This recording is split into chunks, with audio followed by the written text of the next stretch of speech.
Friends, ఇది iQOO Z9 lite 5G recent గా launch అయిన లేటెస్ట్ ఫోన్.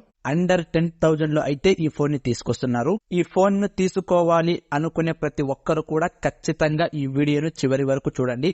ఎందుకంటే ఇందులో 4 నెగటివ్స్ అయితే నేను గుర్తించాను. కంప్లీట్ ఇన్ఫర్మేషన్ కొరకు చివరి వరకు చూడండి, ఎక్కడ స్కిప్ చేయకుండా. నాదొక చిన్న రిక్వెస్ట్, మన ఛానల్ ఆల్మోస్ట్ మానిటైజేషన్ కు దగ్గరగా ఉంది. మీరు చూస్తున్న ఈ వీడియోను చివరి వరకు చూడటం వలన వాచ్ టైం అవర్స్ అనేది పెరుగుతుంది, తొందరగా మానిటైజేషన్ అవుతుంది, నాకు కూడా హెల్ప్ చేసిన వాళ్ళు అవుతారు. డిస్ప్లే విషయానికి వస్తే 6.56 ఇంచెస్ LCD డిస్ప్లే అయితే ప్రొవైడ్ చేశారు. అది కూడా notch display. 90 Hz refresh rate and 840 nits peak brightness అయితే ఇందులో ప్రొవైడ్ చేశారు. బ్రైట్నెస్ వరకు okay. 90 Hz refresh rate provide చేసి స్మూత్ ఎక్స్పీరియన్స్ అని కంపెనీ పబ్లిసిటీ చేసుకుంటుంది. దయచేసి దీన్నైతే మీరు నమ్మకండి. స్మూత్ ఎక్స్పీరియన్స్ అనేది 120 Hz రిఫ్రెష్ రేట్ లేదా 144 Hz రిఫ్రెష్ రేట్ వద్ద అయితే ఉంటుంది. ఈ 90 Hz వద్ద అంత స్మూత్ ఎక్స్పీరియన్స్ అయితే ఉండదు, ఒక మాదిరిగానే ఉంటుంది. ఏదైనా ఒక వీడియో ఓపెన్ చేయాలన్నా, యాప్ ఓపెన్ చేయాలన్నా ఆ రెస్పాన్స్ అనేది కొంచెం లేటెన్సీ ఉంటుంది. ఇది నేను గుర్తించిన ఫస్ట్ నెగటివ్. ప్రొటెక్షన్ విషయానికి వస్తే ఏ గ్లాస్ యూజ్ చేశారో చెప్పనే లేదు. ఈ phone wide L1 certificate offer చేస్తుంది. ఇక వీడియో విషయానికి వస్తే HD+ 720 పిక్సెల్ లో అయితే వీడియోస్ ప్లే అవుతాయి. OTT కంటెంట్ ను కూడా HD+ లోనే చూడాలి. ఫుల్ HD+ లో అయితే మీరు ఖచ్చితంగా చూడలేరు. ఇందులో సెకండ్ నెగటివ్ ఏమిటంటే 269 పిక్సెల్ పర్ ఇంచెస్ ప్రొవైడ్ చేసి అల్ట్రా బ్రైట్ డిస్ప్లే అని వీళ్ళు పబ్లిసిటీ చేసుకుంటున్నారు. బట్ దీన్ని కూడా మీరు నమ్మకండి, ఎందుకంటే అల్ట్రా బ్రైట్ డిస్ప్లే అంటే 394 లేదా 395 PPI ఉంటేనే మనం చూడగలము. ఇక్కడ జస్ట్ 269 PPI మాత్రమే ప్రొవైడ్ చేశారు. PPI అంటే pixel per inches. Better display 100% అనుకుంటే 70 to 75% అయితే ఇది ఉంటుంది. అంతకు మించి ఎక్కువ మీరు ఎక్స్పెక్టేషన్స్ పెట్టుకోకండి కూడా.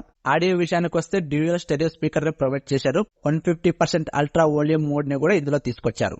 డిజైన్ విషయానికి వస్తే పాలీకార్బోనేట్ కి సంబంధించిన ప్లాస్టిక్ బాడీని ప్రొవైడ్ చేశారు. ఇందులో 2 కలర్స్ అయితే ఉంటాయి. ఈ ఫోన్ హైబ్రిడ్ సిమ్ స్లాట్ తోటి వస్తుంది. 2 సిమ్ కార్డ్స్ యూజ్ చేసుకోవచ్చు లేదా 1 SIM card and 1 SD card అయితే యూజ్ చేసుకోవచ్చు. అప్ టు 1 TB వరకు ఎక్స్పాండ్ చేసుకోవచ్చు. ఓవరాల్ గా 8.53 mm thickness and 185 gram weight అయితే ఉంటుంది. కెమెరా విషయానికి వస్తే 50 megapixel main camera with Sony AI sensor, 2 megapixel bokeh camera, front వచ్చేసి 8 మెగాపిక్సెల్ సెల్ఫీ కెమెరా అయితే ప్రొవైడ్ చేశారు. సోనీ సెన్సర్ అని చెప్పారు గానీ ఏ సెన్సర్ యూజ్ చేశారో ఇక్కడ చెప్పనే లేదు. ఫ్రంట్ కూడా 8 మెగాపిక్సెల్ నుంచి 13 మెగాపిక్సెల్ ఇంక్రీజ్ చేసి ఉంటే చాలా బాగుండేది. రికార్డింగ్ విషయానికి వస్తే ఫ్రంట్ అండ్ రేర్ 1080 30 fps వరకు రికార్డ్ చేసుకోవచ్చు విత్ EIS. రికార్డింగ్ చేస్తున్నప్పుడు వీడియో అనేది షేక్ అవ్వటం జరుగుతుంది. కెమెరా ఫీచర్స్ చూసుకుంటే document, live photo, panorama, portrait ఇలాంటి చాలా ఫీచర్స్ ని ఇందులో తీసుకొచ్చారు. ప్రాసెసర్ విషయానికి వస్తే మీడియాటెక్ డైమెన్సిటీ 6300 ప్రాసెసర్ తో వస్తుంది. 6 నానోమీటర్ తో బిల్డ్ అయిన octa core processor. Maximum clock speed 2.4 GHz గా అయితే ఉంటుంది. మాలీ G57 MC2 గ్రాఫిక్ కార్డ్ అయితే ఇందులో యూజ్ చేశారు. బిగినర్ గేమర్స్ కు ఇది బాగున్నప్పటికీ కూడా వీళ్ళు ప్రొవైడ్ చేశారు eMMC స్టోరేజ్ 5.1. గేమింగ్ ఆడుతున్నప్పుడు ఆ ఎక్స్పీరియన్స్ అనేది అంత బాగా ఉండదు, ఎందుకంటే గేమ్ ఆడుతున్నప్పుడు రెస్పాన్స్ టైం అనేది కొంచెం లేట్ గా ఉంటుంది. eMMC స్టోరేజ్ తో కంపేర్ చేస్తే UFS స్టోరేజ్ అనేది 5 times ఫాస్ట్ గా వర్క్ చేస్తుంది. సో ఇక్కడ ఖచ్చితంగా UFS స్టోరేజ్ 2.2 ను ప్రొవైడ్ చేసి ఉంటే బిగినర్ గేమర్స్ కూడా బాగుండేది. eMMC 5.1 ని ప్రొవైడ్ చేశారు. ఇది నేను గమనించిన థర్డ్ నెగటివ్. ఈ phone out of the box Android 14 తో వస్తుంది. 2 OS updates and 3 security updates అయితే ఇందులో ప్రొవైడ్ చేశారు.